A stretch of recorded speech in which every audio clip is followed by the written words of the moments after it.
Jesus said to be in this world, but not of it. In the epistles, it says that if you were to remove yourselves from all the adulterers and adulteresses and the covetous of this world, you would have to leave this world. If you look at instances where prophets are off by themselves in the mountains, or Jesus is fasting for 40 days, or Jesus removes himself to a high mountain or a wild place, you will notice that all these things happen either after a big event in the world, biblically speaking, and then they're leaving to get a break. Or they're doing it before going into the world to cause change.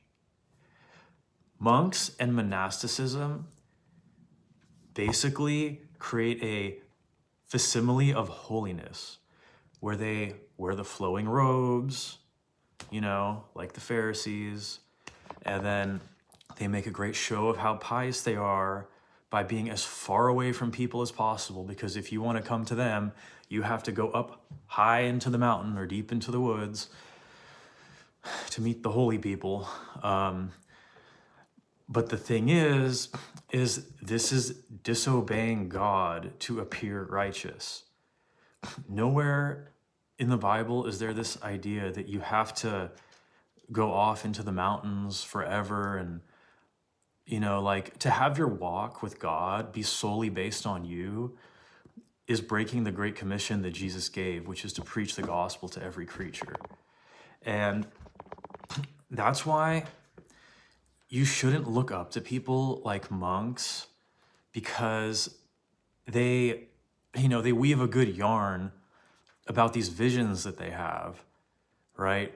But the thing is a lot of these are just kind of like made up stories, when in reality, the crux of scripture is involving yourself in the stories of real people in the world and helping them.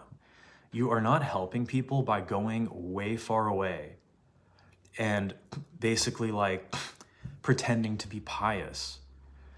When it's really easy to be at peace with all men as much as it's in your power is when you're not around men. For example, when I was hurt for 3 years, the nerves in my arms were torn. I wanted to blow my brains out every day for like 2.5 to 3 of those years. And then I came out of it and I thought, hey, I've been reading the Bible, I've been praying, like I feel really good about myself. And then once I went back into the world, once I went to, city college to work, started hanging around people, I realized how impossible it is to deal with people. And they don't have to do that because they're monks.